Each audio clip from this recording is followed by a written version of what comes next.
दोस्तों, क्या आपने कभी सोचा है कि हमारे धार्मिक कार्यों में अलग अलग अवसरों पर अलग अलग दिशाओं का महत्व क्यों बताया गया है? असल में हमारे शास्त्रों ने केवल पूजा पाठ ही नहीं, बल्कि ब्रह्मांड की शक्तियों और प्राकृतिक नियमों के अनुरूप दिशाओं का चुनाव किया है। कुल 10 दिशाएं मानी जाती हैं। 4 प्रमुख, पूर्व, पश्चिम, उत्तर, दक्षिण, 4 उपदिशाएं और 2 ऊपर, ऊर्ध्व व नीचे, अधो।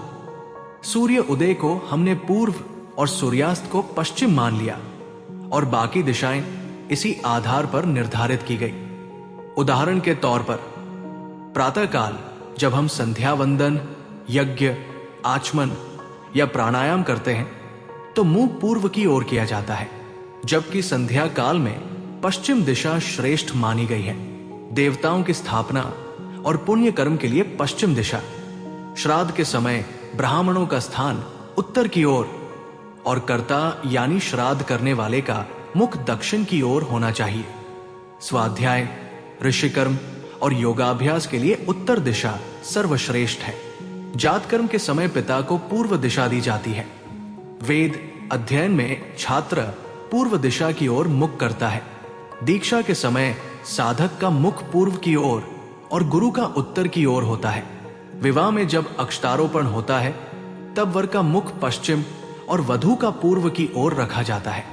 हर अनुष्ठान में दिशा का ये महत्व संयोग नहीं, बल्कि गहरा विज्ञान है। अब अगर हम इसे वैज्ञानिक नजरिए से देखें तो पूर्व पश्चिम दिशा का संबंध सूर्य की ऊर्जा से है और उत्तर दक्षिण का संबंध पृथ्वी के चुंबकीय ध्रुवों से। सुबह से दोपहर तक जब सूर्य की ऊर्जा सबसे अधिक सक्रिय रहती है तब हमारे तंत्रिका तंत्र यानी नर्वस सिस्टम विशेष रूप से उत्तेजित और जागरूक रहते हैं। इसीलिए ज्ञान और साधना का समय प्रातःकाल श्रेष्ठ माना गया है। दक्षिण दिशा का संबंध यमदेव से बताया गया है और पितरों का वास भी दक्षिण में ही माना गया है। श्राद्ध करते समय पितरों का आह्वान दक्षिण दिशा से किया जाता है, इसलिए कर्ता दक्षिण की ओर मुख करके उन्हें तर्पण अर्पित करता है। ठीक वैसे ही जैसे इस्लाम धर्म में नमाज पश्चिम की ओर मुख करके पढ़ी जाती है, सनातन धर्म में योग और स्वाध्याय उत्तर दिशा की ओर मुख करके किया जाता है, क्योंकि उत्तर दिशा हिमालय, मानसरोवर और पवित्र तपोभूमि से जुड़ी है।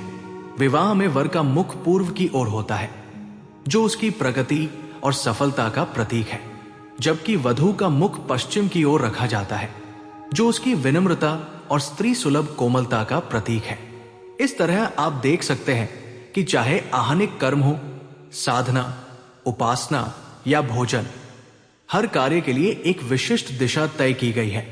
यानी सनातन परंपरा केवल आस्था पर नहीं, बल्कि गहरे आध्यात्मिक और वैज्ञानिक आधार पर टिकी हुई है। क्या आपको लगता है कि आजकल लोग दिशाओं का महत्व भूल चुके हैं? आप पूजा या ध्यान करते समय किस दिशा की ओर बैठते हैं? हमें कमेंट में जरूर बताइए।